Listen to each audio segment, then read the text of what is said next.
السلام علیکم ورحمۃ اللہ وبرکاتہ۔ الحمد للہ رب العالمین والصلاة والسلام علی اشرف الانبیاء والمرسلین نبینا محمد وعلی آلہ واصحابہ اجمعین، اما بعد۔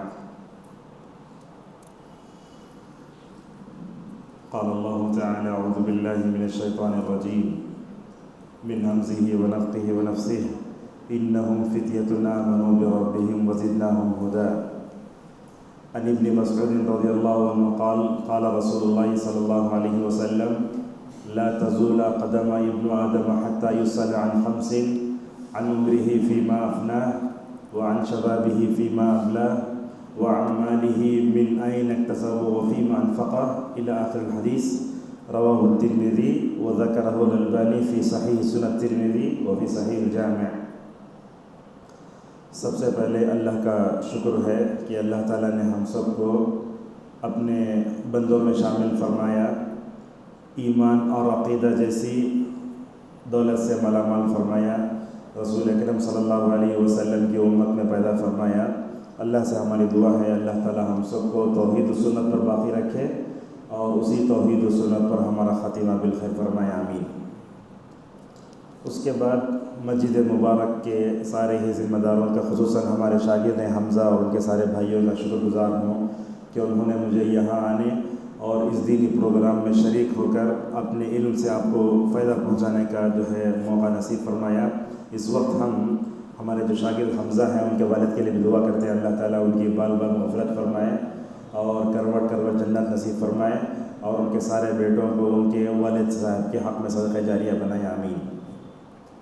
تو ہمارا جو عنوان ہے نوجوانوں میں دینی بیداری، یہ ایسا ٹاپک ہے، اس پر کتنا بھی کہا جائے کم ہے۔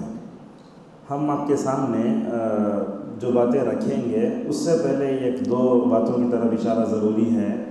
یاد رکھیے، عموماً ہم نوجوانوں کو دیکھتے ہیں وہ جذباتی مقررین کو زیادہ پسند کرتے ہیں، انہی کے پیچھے بھاگتے ہیں۔ اگر کوئی عالم دین اچھی گہری تیاری کے ساتھ، اور یہ دیکھیے اوراق اگر اس کو لے کر آتا ہے تو علماء لوگ کیا کرتے ہیں، اسے عجیب نگاہوں سے دیکھتے ہیں۔ شاید لوگ یہ سمجھتے ہیں کہ اگر یہ کاغذ میرے پاس سے لے لیے جائے تو میں کچھ نہ بولوں، بات ویسی نہیں ہے۔ ان کاغذات کے لینے کی وجہ کیا ہے؟ آپ دیکھتے ہیں امام حرم کو بھی اہل زبان ہونے کے باوجود بھی ماشاءاللہ پورا خطبہ لکھ کے لاتے ہیں، ساتھ میں رکھے رہتے ہیں۔ میں نے بھی بڑے بڑے علماء کو دیکھا، آر کے نور عمری مدنی رحمہ اللہ چنئی کے عالم دین تھے، انہوں نے جو آخری خطبہ دیا ہے مسجد عباد الرحمن گولکنڈہ حیدرآباد میں، یہ 4 سائز کے 10 کاغذات ہیں ان کے پاس۔ لہٰذا جذباتی مقررین جو ہوتے ہیں وہ اپنی جگہ ہیں، لیکن آپ لوگوں کو ہماری نصیحت ہے کہ جذباتی مقرر کے پیچھے نہیں بھاگنا چاہیے، شخصیت تقلید نہیں ہونا چاہیے، ایک بات ہے۔ دوسری بات یہ ہے کہ آپ جو بھی عالم آتا نا، یہ علماء اصل میں اللہ کی نشانیوں میں سے ایک نشانی ہے۔ اللہ تعالیٰ ہر ایک کو الگ الگ انداز سے بولنے کا طریقہ سکھاتا ہے، الگ الگ انداز سے ہوتا ہے۔ ہمارے پاس ہوتا ہے، انہوں ہے تو پوری مسجد بھر جاتی، اگر وہ دوسرے ہیں تو پوری مسجد خالی ہو جاتی، ایسے نہیں ہونا چاہیے۔ اس لیے نصیحت ہے، اور نوجوانوں کی اصلاح بھی ٹھنڈی تقریروں سے، اچھے انداز سے سمجھانے سے ہوتی ہے۔ میں سمجھتا ہوں اس زمانے میں ربانی علماء کے ساتھ ساتھ ابو زید ضمیر حفظہ اللہ کا بہت بڑا کردار ہے۔ وہ ٹھنڈے انداز سے بولتے، دلائل کی روشنی میں بولتے، بات سمجھ میں آتی ہے۔ لہٰذا نوجوانوں سے ہماری گزارش ہے، جذباتی علماء کے پیچھے مت بھاگو، آپ جو صحیح منہج والے ہوتے ہیں، ربانی علماء ہوتے ہیں، انہی کی روشنی میں آپ کو جو ہے چیزیں سیکھنا چاہیے۔ میں نے سب سے پہلے آپ کے سامنے سورہ کہف کی ایک آیت پڑھی۔ اللہ تبارک و تعالیٰ اس میں 7 نوجوانوں کی تعریف کرتا ہے، کہتا ہے انہم فتیۃ آمنوا بربہم وزدناہم ہدی۔ یہ آیت تو آپ لوگوں کو یاد ہوگی، جمعہ پڑھتے ہوں گے۔ بے شک وہ چند نوجوان تھے جو اپنے رب پر ایمان لے آئے اور ہم نے ان کی ہدایت میں اضافہ فرمایا۔ سورہ کہف آپ لوگ ہر جمعہ پڑھتے ہوں گے، نہیں؟ تلاوت نہیں کرتے؟ بہت ضروری ہے، اور خصوصاً اس فتنوں کے دور میں اس سورہ کی تلاوت آپ کے لیے بہت ضروری ہے۔ اللہ کے نبی صلی اللہ علیہ وسلم نے اس سورت کے بارے میں کہا، اگر اس سورت کی 10 ابتدائی آیتیں اگر یاد کرے، اللہ دجال کے فتنوں سے محفوظ فرمائے گا۔ اور دجال کا فتنہ روئے زمین پر سب سے بڑا فتنہ. اور اسی صورت کے بارے میں کہا جو بندہ اس صورت کے آخری کی 10 آیتوں کو پڑھے گا اللہ تعالیٰ دجال کے فتنے سے اس کی حفاظت فرمائے گا. اور دیکھیے اس صورت کی مطلب کیا کیا خوبیاں ہیں. ہر ہفتہ ہم اس کو پڑھتے ہیں تو ماشاءاللہ ہم فتنوں سے بچتے ہیں. جیسے وہ نوجوان تھے نا، 7 نوجوان، 8واں ان کا کتا تھا، انہوں اپنے پوری کرسچینٹی سے اپنے آپ کو بچانے کے لیے غار میں گئے. لہٰذا بندہ جب دنیا میں دیکھتا ہے کہ کئی فتنے میرے اطراف میں منڈلا رہے ہیں، ان تمام فتنوں سے بچانے کے لیے ویکلی ونس یہ سورہ کہف کی تلاوت کرنا چاہیے. آپ صلی اللہ علیہ وسلم نے اس سورہ کہف کی فضیلت کے بارے میں کتنی حدیثیں بیان فرمائی. آپ نے کہا من قرأ سورۃ الکہف اضاء له نور ما بین الجمعتین. آپ نے کہا کہ جو بندہ سورہ کہف کی تلاوت کرتا ہے اللہ تعالیٰ آنے والے جمعہ تک ایک روشنی دیتا ہے. روشنی کا مطلب کیا؟ سلیمان روحیلی حفظہ اللہ کہتے ہیں روشنی کا مطلب یہ ہے کہ اللہ تبارک و تعالیٰ اسے ایمان کا نور دیتا ہے. کہتے ہوئے چیز آپ چراغ سل گئے، اگر ہوا کا جھونکا ہے تو آپ ایسا کرتے اسے، ویسے ایمان کا نور بھی ویسے ہی ہے. فتنے کے جھونکے آتے مگر ایمان کا نور بجھنے کی کوشش کرتا، مگر بندہ ہر جمعہ سورہ کہف کی تلاوت کر کے ماشاءاللہ اپنے ایمان کو مزین کرتا ہے. اور جب سے سلیمان روحیلی حفظہ اللہ کی تشریح سنا، ایک عمل میں بھی کرتا ہوں، آپ لوگ اس پہ توجہ دیں. سورہ کہف کی جو بندہ تلاوت کرتا ہے نا، سلیمان روحیلی حفظہ اللہ کہتے ہیں اس کے سورہ کہف کی تلاوت کا جو مطلب ثواب ہے، اس کا ثواب پڑھنے والے کی ذات تک محدود نہیں رہتا ہے، بلکہ اس کا ثواب کا اثر اس کی بیوی پر بھی پڑتا ہے، اس کے بچوں پر بھی پڑتا ہے. تو جب سے یہ حدیث سن لیا جب بھی میں جمعہ کے دن سورہ کہف پڑھتا ہوں، سفر میں ہوں، حضر میں ہوں، ایک دعا کرتا ہوں، اے اللہ سورہ کہف کی فضیلت کے بارے میں رسول صلی اللہ علیہ وسلم نے جتنے فضیلتیں بیان کی ان تمام فضیلتوں کا مستحق ہمیں قرار دے، اور سورہ کہف کی تلاوت کا اثر اے اللہ ہمارے اہل و یا نبی عطا فرما. تو یہ سورہ کہف کا ایک پیغام ہے. وہ کیا ہے؟ سورہ کہف ہر جمعہ ہم پڑھتے ہیں تو سورہ کہف ہمیں یہ پیغام دیتی ہے نوجوانوں کو صحیح کرنا اور ان کی دین و ایمان و عقیدے کی حفاظت کرنا. یہ ہر ہفتہ ہمارے پیغام کی تجدید ہوتی ہے. لہٰذا نوجوانوں سے ہماری گزارش ہے کہ آپ سورہ کہف اس ناحیے سے پڑھو. کیسے تھے وہ نوجوان؟ 7 نوجوان تھے، 8واں ان کا کتا تھا. اللہ تبارک و تعالیٰ نے ان کی حفاظت کیسے فرمائی؟ پوری آبادی سے کٹ کر کے جا کے سورہ کہف کی روشنی میں خود ہی معلوم ہوتا ہے 309 سال تک سوئے. کتنے سال؟ 309 سال تک سوتے رہے. اللہ اکبر. سوئے ہوتا کیا؟ دیمک پکڑ لیتی، کچھ بھی ہوتا. اللہ تعالیٰ فرماتا ہے وَنُقَلِّبُهُمْ ذَاتَ الْيَمِينِ وَذَاتَ الشِّمَالِ. ہم کبھی ان کو دائیں پلٹتے، کبھی بائیں پلٹتے. سورج ادھر آئے تو ادھر چلے جاتے، سورج ادھر سے آئے تو ادھر چلے جاتے. اور اللہ اکبر، یہ اتنے نیک تھے وہ کتا بھی ان کے ساتھ رہ کر نیک ہو گیا. یہاں ایک بات علامہ ابن کثیر نے ذکر کی ہے وَكَلْبُهُمْ بَاسِطٌ ذِرَاعَيْهِ بِالْوَصِيدِ. وہ کتا کہاں تھا؟ دہلیز پر بیٹھا تھا. وجہ سنیے، کتا کہاں تھا؟ دہلیز پر بیٹھا تھا. وہ 7 نوجوان کہاں تھے؟ اندر تھے. اگر یہ کتا اندر چلے جاتا تو کیا ہوتا؟ جہاں کتا ہوتا وہ اللہ کی رحمت نہیں آتی. لہٰذا کتے کو وہیں دہلیز کے پاس روک دیا گیا، وہیں رہنا، اس کے آگے نہیں بڑھنا. تو لہٰذا اس طریقے سے سورہ کہف کا ایک پیغام بہت اہم ہے. آپ لوگ سورہ کہف پڑھو، اپنی عورتوں کو بھی پڑھاؤ، اپنے بچوں کو پڑھاؤ. ہمارے گھر میں بھی ہوتا ہے، حفاظ بچے ہوتے ہیں. میں سمجھتا ہوں سورہ کہف کی تلاوت کے لیے 17 سے 20 منٹ لگتے ہیں اگر زیادہ پڑھے تو. جیسے ہمارے معاشرے میں سورہ یاسین ہر ایک کو یاد رہتا نا، سورہ کہف بھی یاد ہونا چاہیے. اللہ سے ہماری دعا ہے اللہ تعالی ہم سب کو ہر جمعہ اس سورت کی تلاوت کرنے کی اللہ تعالی ہم سب کو توفیق مرحمت فرمائے، آمین. اس سورت کی فضیلت کے تعلق سے ایک بات یہ بھی ہے، اللہ کے نبی فرماتے ہیں بندہ جہاں بیٹھ کر سورہ کہف پڑھتا ہے وہاں سے لے کر اللہ تعالیٰ کعبۃ اللہ تک ایک نور دیتا ہے. اب کیا اہل حدیثوں میں فضیلت کی کوئی حدیث لائے تو پہلے شک کی نگاہ سے دیکھتے ہیں حدیث ضعیف ہے کیا؟ نہیں، آپ کو معلوم کرنے کی صحیح حدیث ہے. ہم الحمدللہ جو بھی حدیث بیان کرتے ہیں وہ ڈھونڈ کے لاتے ہیں، حدیث صحیح ہے. یہاں سے کعبۃ اللہ کتنا دور ہے؟ 4000 کلومیٹر ہے. اللہ تبارک و تعالیٰ جہاں سے بیٹھ کے پڑھتے وہاں تک 4000 کلومیٹر کے نور آپ کو جو ہے اللہ تبارک و تعالیٰ عطا کرے گا۔ دوسری حدیث میں نے آپ کے سامنے پڑھی، حضرت عبداللہ بن مسعود رضی اللہ عنہ کہتے ہیں کہ رسول اللہ صلی اللہ علیہ وسلم نے فرمایا، دیکھیے حشر کے میدان میں ہر ایک آدمی اپنے اپنے گناہوں کے حساب سے پسینے میں ڈوبا ہوا ہوگا، ننگے ہوں گے، پیر میں چپل بھی نہیں ہوں گے، بغیر ختنہ کیے پیدا کیے جائیں گے۔ آپ نے فرمایا تو اس میں ہمارے قدم جہاں رہیں گے وہیں رہیں گے جب تک کہ ہم 4 یا 5 سوالوں کا جواب نہ دیں۔ جب تک جواب نہیں دیتے آگے نہیں بڑھ سکتے۔ ذرا نوجوانوں کو سوچنا چاہیے۔ سب سے پہلا سوال ہوگا تم نے اپنی عمر کہاں کھپائی؟ دوسرا سوال ہوگا تم نے اپنی نوجوانی کس میں گزاری؟ حالانکہ نوجوانی عمر میں آتی ہے نہیں آتی ہے؟ اللہ کے نبی نے الگ سے بتایا کہ نوجوانی کا یہ مطلب وہ طاقتور مرحلہ ہوتا ہے نا، اس مرحلے کو ضائع ہونے نہیں دینا چاہیے۔ سورہ روم میں پڑھیے، اللہ تبارک و تعالیٰ فرماتا، یہ دیکھیے بہت اہم بات ہے، انسان پیدا ہوتا کمزور، مرتا کمزور بڈھا ہو کر کے، مگر ان دونوں کمزوریوں کے درمیان میں طاقتور ترین مرحلہ یہ نوجوانی کا ہوتا ہے۔ اس مرحلے میں اللہ کو اگر ہم راضی کر لیں، اللہ تبارک و تعالیٰ عرش الہی کے سائے میں ہم سب کو جگہ دے گا۔ جیسا کہ آپ نے کہا وَشَابٌ نَشَأَ فِي عِبَادَةِ اللَّهِ، یہ 7 قسم کے جو لوگ اللہ تعالیٰ کے عرش کے سائے میں ہوں گے، اس بارے میں 2 باتیں آپ سن لیجیے۔ ایک بات یہ ہے اس میں صرف مرد نہیں ہیں، عورتیں بھی ہیں۔ ہمیں ایسا بیان کرتے خالی مرد سمجھتے ہیں، مرد ہیں، عورتیں، بچے، بوڑھے سب آ جاتے ہیں۔ اور اس حدیث سے متعلق علامہ ابن القیم رحمہ اللہ نے ایک بات یہ کہی ہے، 7 قسم کے جو لوگ جو ہے عرش الہی کے سائے میں جگہ پائیں گے، اگر آپ مشترکہ طور پر 7 قسم کے لوگوں میں دیکھیں گے، ایک چیز ہے خواہشات کے پیچھے نہیں بھاگنا۔ یہ 7 قسم کے جو لوگ ہیں خواہشات کے پیچھے نہیں بھاگتے۔ اس کا مطلب یہ سمجھ میں آیا، اگر ہم عرش الہی کا سایہ چاہتے ہیں قیامت کے دن، تو ہمیں دنیا میں اپنے نفس سے جہاد کرنا ہوگا، ہمیں اپنے خواہشات کو ذبح کرنا ہوگا۔ جب تک ہم اپنے خواہشات پر جو ہے کنٹرول نہیں کرتے، عرش الہی کا سایہ نہیں پا سکتے۔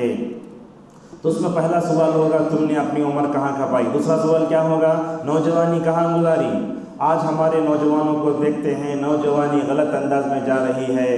اس موضوع پر تقریر کرو بولے تو لوگ کیا کرتے، خالی امت کو تھوکتے، ویسا ہو رہا ہے، ویسا ہو رہا ہے، ویسا ہو رہا ہے، اسلام ویسا مذہب نہیں۔ اور ایک بات آپ کو بتاتا ہوں، دیکھو غیر علماء جب نوجوانوں کے بارے میں کسی بھی ٹاپک پر تقریر کرتے ہیں، انہیں امت کو علاج دینا نہیں آتا، خالی تمہیں ویسا کر رہے ہیں، مغرب تک پیچھے بھاگ رہے ہیں، تمہارے جو ہے اور پینٹ ٹخنے کے نیچے ہے، داڑھی نکال رہے ہیں، وہ مرتد ہو جا رہے ہیں، سب کچھ بولتے ہیں۔ لیکن یاد رکھیے ربانی جو عالم تھے انہیں کیا کرتا، ماشاءاللہ مرض کی تشخیص بھی کرتا اور ساتھ میں ماشاءاللہ علاج بھی بتاتا ہے۔ لہٰذا یہ جو ہے تم نے مال کہاں سے کمایا، مال کہاں خرچ کیا، ان تمام چیزوں کے بارے میں سوال ہوگا۔ آپ قرآن میں دیکھیے اللہ تبارک و تعالیٰ نے نبیوں کو جب نبوت دینا عین جوانی میں دی، آپ دیکھتے ہیں حضرت یوسف علیہ السلام کو، خصوصاً ہمارے موضوع سے بہت ریلیٹڈ موضوع یہ ہے، یہ میں نوجوانوں سے گزارش کروں گا کہ سورہ یوسف کا مطالعہ ضرور کروں، اس لیے کہ یوسف علیہ السلام عین جوانی میں تھے، عزیز مصر کی بیوی ان کو پیچھے سے پکڑنے بھاگی برائی کرنے کے واسطے، کیسے بچے حضرت یوسف علیہ السلام، اس کا ذکر انشاءاللہ آگے آتا ہے۔ لہٰذا ہمیں نوجوانوں کو یہ سورہ یوسف کی تفسیر، سورہ یوسف کا قصہ بار بار پڑھ کے سنانا چاہیے۔ یہ بات یاد رکھیے، تربیت 3 جگہ ہوتی ہے۔ کہاں کہاں ہوتی ہے تربیت؟ تربیت کے لیے سب سے بہترین جگہ ماں کی گود۔ یہاں سے جو تربیت ہوتی ہے وہ کسی مدرسے میں نہیں ہوتی، وہ کسی یونیورسٹی میں نہیں ہوتی، کسی کالج میں نہیں ہوتی۔ افسوس کی بات ہے، یہ ماں کی گود ہے نا، اتنی مؤثر تھی ماضی میں، ان گودوں نے ماشاءاللہ کیسے کیسے علماء پیدا کیے، لیکن آج وہ گود جہالت کی نظر ہو گئی۔ آج ہماری عورتیں مطلب علم حاصل نہیں کرتی۔ اور ایک بات بھی ہے، حالت حمل میں عورت جتنا نیک ہوتی ہے بچے پر اس کا اثر پڑتا ہے۔ آج کہاں ہیں ہماری خواتین حالت حمل میں نماز بھی نہیں پڑھتی، روزہ بھی نہیں رکھتی، پردہ بھی نہیں کرتی، بچوں پر اس کا اثر آتا ہے۔ لہٰذا حالت حمل میں عورت کو نیک ہونا چاہیے اور اس کو ارکان اسلام کی پابندی کرتے ہوئے ساتھ میں ماشاءاللہ دعائیں بھی کرتے رہنا چاہیے۔ اور ایک بات بھی دیکھو، آج کے نوجوان شیطان کے چنگل میں پھنسے ہوئے ہیں۔ ہمیں ان کو اگر بچانا چاہتے ہیں تو 2 باتیں میرے پاس ہیں، اگر ہم ہماری نسلوں کو دیکھو، اگر ہماری نسلوں کو ہم شیطان کے حملوں سے بچانا چاہتے ہیں، 2 باتوں پر توجہ دیں۔ ایک بات تو یہ ہے، جب شوہر اپنی بیوی کے پاس ضرورت پوری کرنے کے لیے جاتا ہے تو اسے دعا پڑھ کے جانا چاہیے۔ آپ نے فرمایا اللہم جنبنا الشیطان وجنب الشیطان ما رزقتنا۔ جو بندہ یہ دعا پڑھ کے اپنی بیوی کے پاس جاتا ہے، اس سے ضرورت پوری کرتا ہے، اللہ تعالیٰ نے ان دونوں کے درمیان اولاد کو مقدر رکھا ہے تو شیطان کے حملوں سے اس کو بچائے گا۔ آج کہاں ہے، نوجوانوں کی شادی ہوتی ہے، پہلی رات اپنی بیوی کے پاس جانے سے پہلے مولوی صاحب کو وائس میسیج بھیجتے ہیں، وہ ذرا دعا بھیجتے کہ مجھے، یہ حال ہے۔ اگر نوجوانوں کو دعا یاد نہ ہو، حقیقت ہے نہیں، اگر دعا یاد نہ ہو تو بھلا بتائیے اولاد پر شیطان کا حملہ ہوگا یا نہیں ہوگا؟ کیا فکر تھی شیطان کے حملوں سے ذریت کو بچانے کی۔ حضرت مریم دیکھو، مریم جانتے نا، پورے قرآن میں کسی عورت کا نام نہیں آیا سوائے مریم کے۔ اس کی علماء نے 5 وجوہات بتائیں، وہ علمی ہے، اس کو چھوڑ دیں گے۔ حضرت مریم علیہ السلام کی ماں کا نام تھا حنہ، روایتوں میں آتا ہے حنہ، مریم کی ماں۔ تو انہوں نے کیا کیا، جب ان کے پیٹ میں اولاد تھی تو انہوں نے دعا کی انی اعیذها بک وذریتها من الشیطان الرجیم، اے اللہ یہ میرے پیٹ میں جو بچہ ہے نا، اس بچے کو اور اس کے بچے سے، اس کے پیٹ سے پیدا ہونے والے بچوں کو شیطان کے حملوں سے بچا لے۔ یہ کس کی فکر؟ ماں کی فکر۔ اور شاید حنہ نے یہ قسم کھا کر رکھی تھی کہ اگر مجھے لڑکا پیدا ہوگا میں بیت المقدس کی خدمت کے لیے وقف کر دوں گی۔ ہوا کیا، اللہ تبارک و تعالیٰ نے لڑکے کی جگہ لڑکی دیا۔ کون پیدا ہوئی؟ مریم۔ کہنے لگی وَلَيْسَ الذَّكَرُ كَالْأُنثَىٰ، بولے لڑکا لڑکی طرح نہیں ہے، میل فیمیل کی طرح نہیں ہے، میں جو بچہ جنوں گی اللہ تعالیٰ اس کے بارے میں خیر کا فیصلہ فرمائے گا۔ بخاری میں آتا ہے، حضرت ابو ہریرہ رضی اللہ عنہ فرماتے ہیں کہ رسول اللہ صلی اللہ علیہ وسلم نے فرمایا، دیکھو جو بچہ دنیا میں پیدا ہوتا نا چیختا ہے، آپ جانتے ہیں کیوں چیختا ہے؟ ہم سمجھتے نرس کو دیکھ کر چیختا ہے، ڈاکٹروں کو دیکھ کر چیختا ہے، اسے نہیں چیختا، شیطان انگلی کرتا ہے اسے۔ آپ نے کہا دنیا میں جو ہی بچہ پیدا ہوتا ہے کون انگلی کرتا ہے اسے؟ شیطان پیدا ہوتے انگلی کرتا۔ تو کہا اس حملے سے دنیا میں صرف 2 ہی بچے، ایک تو مریم اور دوسرا عیسیٰ علیہ السلام۔ کہا الا مریم و ابنہا، یہ کیوں بچے؟ اس لیے کہ ماں کی فکر ہے۔ اب ہماری اولاد کو، ہماری نسلوں کو، ہمارے نوجوانوں کو شیطانوں سے بچانے کے لیے سب سے پہلے ماں باپ کو فکر کرنا چاہیے کہ ہم اپنے بچوں کو شیطان سے کیسے بچائیں۔ اس وقت مجھے بخاری کی وہ حدیث یاد آتی ہے، حضرت عبداللہ ابن عباس رضی اللہ عنہما فرماتے ہیں رسول اللہ صلی اللہ علیہ وسلم نے دیکھو ایک ران پر حضرت حسن کو بٹھا لیا ہے اور ایک ران پر حضرت حسین کو بٹھا لیا ہے اور ان کو دعا پڑھ کے پھونکتے اعیذکما بکلمات اللہ التامۃ ومن کل شیطان وہامہ ومن کل عین لامہ، یہ دعا پڑھ کے پھونکتے ہیں۔ اچھا کیوں؟ حسن کون؟ اللہ کے نبی کے نواسے، اللہ کے نبی کے بیٹے تو پورے مرد بچے بچپن میں انتقال کر گئے، ابراہیم بھی انتقال کر گئے رضی اللہ عنہ۔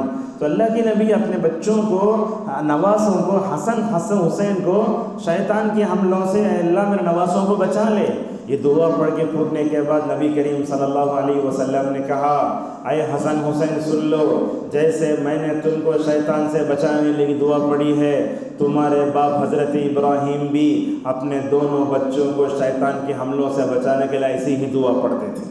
سمجھ میں آ رہا ہے؟ حضرت ابراہیم نے بھی اپنے بچوں کو شیطان سے بچانے دعا پڑھی، اسی لیے آپ دیکھتے ہیں جمرات کی رمی کرتے نا، ایک طرف وہ عبادت ہے مگر صحیح روایتوں کے مطابق یہ معلوم ہوتا ہے حضرت ابراہیم علیہ السلام اللہ تبارک و تعالیٰ کی محبت کو غالب کرتے ہوئے جب اپنے بیٹے اسماعیل کو ذبح کرنے کے لیے مینا میں لے جاتے ہیں، شیطان آتا ہے، آ کر کیا کرتا ہے؟ شکوک و شبہات پیدا کرتا ہے، اللہ تعالیٰ کی محبت کے راستے میں رکاوٹ ڈالنے کی کوشش کرتا ہے۔ تو حضرت ابراہیم کیا کرتے؟ وہاں کھڑے ہو کر اللہ اکبر اللہ اکبر 7 کنکریاں مارتے، پھر آگے بڑھے، پھر شیطان آیا، پھر کنکریاں مارے، پھر آگے بڑھے، شیطان آیا۔ دکتور ضیاء الرحمن اعظمی عمری رحمہ اللہ وہ حدیث کو لا کر کہتے ہیں جب حضرت ابراہیم نے کنکریاں ماری وہ شیطان کے ہاتھ اور جسم پورا زمین میں دھس گئے۔ جب کنکریاں مارتے نا کون؟ حجاج، یہ خود شیطان بن جاتے ہیں۔ حقیقت ہے، کوئی آدمی اس کو لے کر مار رہا ہے، اس کو لے کر مار رہا ہے، کچھ لوگ بولنگ کی طرح کا یہ مارتے ہیں، یہ حقیقت ہے۔ یہ جمرات کی رمی ایک عبادت ہے مگر ساتھ میں جب جمرات کی رمی کرتا نا بندہ سوچنا چاہیے حضرت ابراہیم کو شیطان نے ورقہ لایا، وسوسے میں مبتلا کیا، اللہ کی محبت کی راہ میں رکاوٹیں ڈالنا شروع کیا، حضرت ابراہیم نے یہاں کھڑے ہو کر کنکریاں ماری۔ لہٰذا عبد المحسن قاسم حفظہ اللہ جب ایام حج مدینے میں خطبہ دیتے تو وہ چیز ذکر کرتے کہتے ہیں ابراہیم نے بھی شیطان سے دشمنی کی تجدید کی۔ ہر یہ کنکری مارتے وقت ہر حاجی کو یہ سوچنا چاہیے کہ شیطان جیسے ابراہیم کا دشمن ہے، نبی کا دشمن ہے، ویسا میرا بھی دشمن ہے، میں اس کو دشمن سمجھتا ہوں۔ اسی لیے اللہ نے کہا ان الشیطان لکم عدو فاتخذوہ عدوا، لوگو شیطان دشمن ہے، تم اس کو دشمن سمجھو۔ اور سورہ کہف کی وہ آیت جس میں اللہ کہتا ہے افتتخذونہ وذریتہ اولیاء من دونی وہم لکم عدو، اللہ موٹے انداز سے پوچھتا ہے جا کے شیطان کو دشمن دوست بناتے نا، حالانکہ وہ تمہارا دشمن اور میرا دشمن ہے۔ لہٰذا ہم نوجوانوں کو شیطان کے حملوں سے بچانا چاہتے ہیں تو ان تمام کاموں کی طرف توجہ دیں۔ تو تربیت کا پہلا مرکز ہے ماں کی گود، ایک ہوا۔ تربیت کا دوسرا مرکز ہے مساجد۔ ہمارے نوجوانوں کو ہم دیکھتے ہیں یہ مسجدوں کو ذرا لائٹ لے لیتے ہیں۔ ہمارا نوجوان کیا کرتا، پارکوں میں زیادہ رہتا، ہوٹلوں میں زیادہ رہتا، گپ شپ کے محفلوں میں زیادہ رہتا، مسجد میں بیٹھتا نہیں۔ مسجد میں بیٹھتا تو بیزار رہتا اسے، اور مسجد میں بیٹھنے کے ساتھ ساتھ علماء سے بھی دوستی نہیں کرتا۔ کیوں؟ علماء سے دوستی کرتے تو کیا کریں گے، انہوں شریعت کی خلاف ورزی بتائیں گے۔ اگر ان کے ٹخنے کے نیچے ہوں علماء کو دیکھتے سیدھا کرنا پڑے گا۔ اگر مونچھ بڑی ہو تو مولوی صاحب بولیں گے نکالو، داڑھی اگر کاٹتا ہے تو بولیں گے اس کی اصلاح کرو۔ اسی لیے نوجوان علماء سے دور دور رہتا۔ لہٰذا نوجوانوں کی تربیت کرنا چاہتے ہیں تو سب سے پہلے ماں کی گود، ماں باپ اپنے نوجوان بچوں کی مکمل طور پر تربیت کریں۔ دوسرا یہ ہے کہ ہماری تربیت کا دوسرا مرکز مسجدیں ہیں۔ مسجدوں میں تربیت ہونا چاہیے نوجوانوں کی، بلکہ میں تو یہ کہتا ہوں ہر مجلس میں، ہر تقریر میں، ہر سیمینار میں، ہر ہفتہ واری پروگرام میں جیسے آپ عورتوں کو بولتے ہیں محترم خواتین، ویسے نوجوانوں کو بھی للکارو۔ ہر موضوع میں نوجوانوں کو لا کر اگر آپ اصلاح کریں، میں سمجھتا ہوں نوجوان سمجھیں گے مولوی صاحب ہم نے کیا کر رہے ہیں، مطلب ہائی لائٹ کر رہے ہیں۔ یہی تو کرتے تھے رسول صلی اللہ علیہ وسلم۔ ایک وقت میں سے دو واقعات کو بیان کرتا ہوں آپ کے سامنے۔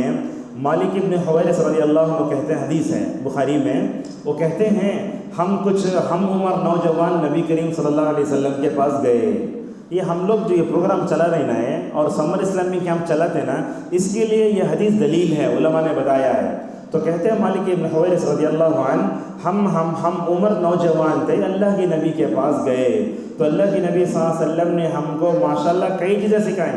اور اب دیکھو آپ کو چائے دیے بغیر اگر آپ کو 10 بجے سے 12:30 تک بٹھا تو آپ ایسا کرتے، چائے کی طرف پلٹ کے دیکھتے، ضرورت کو جاتے وہاں سے بھوک بھگ جاتے۔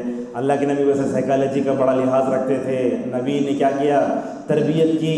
جب آپ صلی اللہ علیہ وسلم نے ان نوجوانوں کے چہروں کو دیکھا، ایسے لگتا ہے ان نوجوانوں کو ان کے گھر والے یاد آتے ہیں۔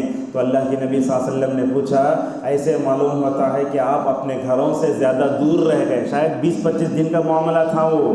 اللہ کے نبی صلی اللہ علیہ وسلم نے اس موقع پر ان کو کہا، دیکھو جاؤ تم سفر میں جاؤ تو اپنے سے بڑے کو امیر بنا لو، سفر میں نماز پڑھو، اور اس کے بعد آپ نے کہا جتنا تم نے میرے دربار میں رہ کر سیکھا ہے وہ جا کر اپنے گھر والوں کو سکھاؤ۔ اس موقع پر آپ نے فرمایا تھا صلو کما رأیتمونی اصلی، تم ویسے ہی نماز پڑھو جیسے تم نے مجھے نماز پڑھتے ہوئے دیکھا ہے۔ تو اس سے کیا معلوم ہوا، آپ صلی اللہ علیہ وسلم نے جہاں بچوں کی تربیت فرمائی، آپ نے جہاں عورتوں کی تربیت فرمائی، آپ صلی اللہ علیہ وسلم نے اپنے زمانے میں نوجوانوں کی بھی تربیت فرمائی۔ بلکہ آپ نے نوجوانوں کی کیا تربیت فرمائی، بلکہ آپ صلی اللہ علیہ وسلم نے اپنی رحمت کا ماشاءاللہ بہترین اثر نوجوانوں کی جو ہے دل پر اور ان کے اذہان و قلوب پر مکمل طور پر چھوڑا۔ آپ صلی اللہ علیہ وسلم اپنے زمانے میں نوجوانوں سے خطاب کرتے کہتے تھے، یا معشر الشباب من استطاع منکم الباءۃ فلیتزوج۔ ہمارے پاس یہ حدیث خطبے نکالنا پڑتے ہیں لوگ، حالانکہ اس کی کوئی دلیل نہیں ہے۔ آپ خالی کیا کرو، خطبے حاجہ پڑھ کے ختم کرو۔ وقال ایضا وقال رسول صلی اللہ علیہ وسلم پڑھنے کی ضرورت کیا ہے، نہیں ہے۔ بولتے علامہ البانی جہاں دلیل آئے وہیں رک جاؤ۔ اللہ کے نبی نے جو کام کیا، 1 انچ آگے بڑھنے کا، 1 انچ پیچھے ہٹنے کا ہمارے لیے اختیار نہیں ہے۔ تو اللہ کے نبی نے کہا، اے نوجوانوں کی جماعت، تم میں سے اگر کسی کو اپنی بیوی کو مطمئن کرنے کی طاقت ہے شادی کر لو. شادی کرنے سے تمہارے 2 فائدے ہوں گے. کیا فائدے؟ تمہاری شرمگاہوں کی حفاظت ہوگی, تمہاری نگاہوں کی حفاظت ہوگی. آپ نے یہ بھی فرمایا تھا. کیسی ہے سائیکالوجی, نفسیات کرے جانتے. اگر تم میں سے کسی کو طاقت نہیں ہے تو کیا کرنا, تم کام یہ کرو کہ روزہ رکھو. نوجوان نفسانی خواہشات پر کنٹرول رکھنے کے لیے پتہ نہیں کیا کیا سوچتا ہے. بلکہ ہم دیکھتے ہیں کچھ لوگ کتاب النکاح پڑھ لیتے ہیں, کچھ لوگ وقت سے پہلے غلط کتابوں کو ہاتھ لگاتے ہیں. جمع کا طریقہ کیا ہے, کیسے جب اپنی بیوی جمع کرنا, اس طرح کتابیں پڑھ لیتے ہیں. آ کے بولتے ہیں مولوی صاحب اپنا اس پر کنٹرول نہیں ہو رہا, کیا کروں, شادی کر لوں کیا, شادی کر لوں گے. یاد رکھو کتاب النکاح کے بارے میں پڑھنا اس کا ایک وقت ہوتا ہے, کتابیں پڑھنے کا ایک وقت ہوتا ہے. اگر وقت سے پہلے غلط کتابوں پر اگر آپ کا ہاتھ پڑ گیا, سمجھ جاؤ نعوذ باللہ آپ کی شرمگاہ ضرور متاثر ہو گیا. ایسے ہوتا ہے, طلبہ بھی ہوتے ہیں آ کے بولتے ہیں مولوی صاحب مجھے ایسی پریشانی آ رہی ہے, وہ پریشانی سمجھ میں نہیں آ رہی. کیا ہے نا, انہوں نے کیا کر رہا ہے, شادی سے پہلے شادی کے بارے میں سوچ لے رہا ہے, نہ تو اسے اپنے نفس پر کنٹرول ہے. کچھ ہے ہم کس طریقے سے اس پر رقیہ کریں, کیا کہ بول کو دیکھے, دعائیں پڑھو, کچھ بھی کرو. آخر میں وہ نوجوان طالب علم بولتا ہے اصل میں بات یہ ہے, یہ شادی کے بارے میں, جمع کے بارے میں جو کتاب تھی نا وہ وقت سے پہلے پڑھ لیا ہوں, لہٰذا میں اپنے نفس پر کنٹرول نہیں کر پا رہا ہوں. اللہ کے نبی صلی اللہ علیہ وسلم نے ایسے نوجوانوں سے کیا کہا, اگر تمہیں نفسانی خواہشات ہوں, ان نفسانی خواہشات کو کچلنے کے لیے کیا کرو, روزے رکھو. روزے رکھنے سے ہوتا کیا ہے, انسانی نفسانی خواہشات کچل دیتے ہیں. یہی تو تھا اللہ کے نبی صلی اللہ علیہ وسلم تربیت کیسے کرتے تھے. دیکھو اللہ کے نبی تربیت کیسے کرتے تھے. ایک بڈھا آ کے پوچھتا ہے اللہ کے نبی سے, میں حالت روزہ میں اپنی بیوی کا بوسہ لے سکتا ہوں کیا؟ اللہ کے نبی کی تربیت پر قربان جاؤ. آپ کہتے ہیں لو, اس لیے کہ تم بوڑھے ہو. وہیں ایک نوجوان آتا ہے آ کے پوچھتا ہے کیا میں اپنے بیوی کا بوسہ لے سکتا ہوں حالت روزہ میں؟ آپ منع کر دیتے ہیں. آپ جانتے ہیں بوڑھا اپنے نفس پر قابو پا سکتا ہے, ایک نوجوان اپنے افسانے خواہشات پر حالت جو ہے روزہ میں قابو نہیں پا سکتا. اسی لیے آپ صلی اللہ علیہ وسلم نے زنا کی طرف لے جانے والے مطلب جمع کی طرف لے جانے والے سارے اسباب سے اور اس کی طرف لے جانے والے سارے وسائل اور راستوں سے بھی اللہ کے نبی صلی اللہ علیہ وسلم نے نوجوانوں کو منع فرمایا. تو سب سے پہلے تربیت ماں کی گود میں ہوتی ہے. دوسرا ہوتی ہے تربیت مسجدوں میں. ہماری مسجدوں میں جیسے پروگرام ہوا نا, میں سمجھتا ہوں ہر مسجد میں ایسے پروگرام ہونا چاہیے. کہاں ہوتا پروگرام, کوشش نہیں کرتے. کوشش کرو بولا تو اس میں 2 رکاوٹیں آ رہی. رکاوٹ یہ آتی ہے لوگ مقامی علماء کو بڑی گری ہوئی نگاہوں سے دیکھتے ہیں. یہ اچھی بات نہیں. ہمیشہ بولتا ہوں میں ایک دن کے لیے عمرہ آباد سے آ گیا, مجھے آپ چڑھانا نہیں, اتنا نہیں چڑھانا کہ علماء مقامی علماء کا نظر انداز کرو. دوسری بات یہ ہوتی ہے پروگرام کرو بولے تو مسجد کے ذمہ دار بولتے ہیں ہمارے پاس بجٹ نہیں ہے. ارے کتنا بجٹ چاہیے. بعض جگہ ہم دیکھتے ہیں علماء کو بلاتے ہیں, مفت بھیجتے ہیں, جزاک اللہ خیر بولنے والا بھی کوئی بھی نہیں ہوتا. آج ماحول ہے ویسے. ایک جگہ خطبہ دینے گئے, وہ تقریباً 12:40 کا خطبہ ہے, 12:30 پر 7 تک مسجد کی ذمہ دار کون نے معلوم نہیں ہمیں. اور خطبے کے بعد جزا کرنے والا کوئی بھی نہیں, پانی پلانے والا کوئی بھی نہیں, کھانا کھلانے والا بھی کوئی بھی نہیں. یہ تو غلط باتیں ہیں نا. لہٰذا آپ پروگرام کرنا, بڑا بجٹ ضرورت نہیں ہے. مقامی نوجوان علماء کو رکھ کر کے آپ پروگرام چلاؤ. اور ایک تجویز یہ بھی ہے, پڑھنے والے جو طلباء ہوتے ہیں ان طلباء کو بھی جو مقامی علماء ہوتے ہیں اپنے ساتھ میں لے کر کام کرائیں. نوجوانوں کی تربیت کیسے کرنا, صبح کا درس دو, شام کا درس دو, جمعہ کا خطبہ دو. وہ ان کی زبان انجمن میں جو ہوتی ہے نا وہ کیا ہوتی ہیں, لڑکھڑاتی ہیں. اگر آپ ان کو پڑھنے کے دوران اگر آپ موقع دیں گے ماشاءاللہ لڑکھڑاتی زبان کو بھی الحمدللہ حوصلہ ملے گا. لہٰذا مساجد کے ذریعے تربیت ہونا چاہیے. تربیت کی بہت اہم جگہ ہے. اور آپ سمجھتے ہیں ان مسجدوں میں بیٹھنے سے تربیت میں جو مزہ آتا ہے وہ جگہ نہیں ہوتا. میں سمجھتا ہوں اگر یہ پروگرام کسی شادی محل میں ہوتا, کسی بڑے ہال میں ہوتا, ہمارے دل پر بات اثر نہیں ہوتی. مگر ماشاءاللہ مسجد میں بیٹھنے سے انسان کو سکون ملتا ہے. مسجد میں بیٹھنے سے تقویٰ آتا ہے. اس لیے اللہ کے نبی فرماتے ہیں المسجد بیت کل تقیین. یہ مسجد کیا ہے, تقویٰ پیدا کرنے کی سب سے بہترین چیز ہے. اور اس کے بعد تربیت کی جو تیسرا جو مرکز ہے وہ ہے مدرسے. الحمدللہ پوری دنیا میں مدارس کا جال پھیلا ہوا ہے. اگر یہ مدارس نہ ہوتے، ممبر و محراب کو سنبھالنے والے کوئی نہ ہوتے. لہذا میں سمجھتا ہوں نوجوان طلباء جوان سال داعی جیسے مدارس میں پڑھتے ہیں، وہ نوجوانوں کی اچھی تربیت ہوتی ہے. لہذا جب وہ آتے ہیں تو کیا کرنا، ان کا ایسا شیڈول بنانا کہ ان کا وقت ضائع ہونے نہ پائے. ہم طلباء کو پوچھتے چھٹیوں میں جاتے ہیں کیا کرے، یہ خطبہ بھی نہیں دیے، ایک درس بھی نہیں دیے. ایسے نہیں ہونا چاہیے. دیکھو طالب علم آپ کا ہے، یہاں آ رہا ہے تو آپ کیا کرو، اسے مکمل طور پہ استعمال کرو. استعمال کرنے سے ماشاءاللہ ہوتا کیا ہے، مدرسے میں پڑھنے والے نوجوان جو نیک نوجوان ہوتے ہیں ان کی وہاں تربیت ہوتی ہے. جب وہ باہر آئیں گے ماشاءاللہ جو ہے ان کی تربیت کریں گے. ایک بات یہ بھی ہے، ہم جانتے ہیں کچھ لوگ ذرہ دیندار ہو گئے تو اپنے دوستوں کو گری ہوئی نگاہوں سے دیکھتے نہیں ہونا چاہیے. اگر آپ نیک بن گئے، یاد رکھو نیکی کا عروج بہت دیر تک کام نہیں آتا. آپ خود نیک بنو، اپنے ساتھیوں کو بھی مکمل طور پر نیک بنائے کوشش کرو. آج کے درس کی دوسری چیز ہے، تربیت دو طرح کی ہوتی ہے. ایک تو ہوتی تربیت عامہ، دوسری ہوتی تربیت خاصہ. یہ تربیت عامہ کیا ہے؟ عام تربیت، علامہ سعدی رحمہ اللہ کہتے ہیں عام تربیت کا مطلب یہ ہے کہ اللہ تعالیٰ دنیا میں کافر کو بھی، فاسق کو، فاجر کو، مطیع کو، عاصی کو، مجوسی کو، یہودی کو، نصرانی کو، ہر ایک کو رزق دیتا ہے.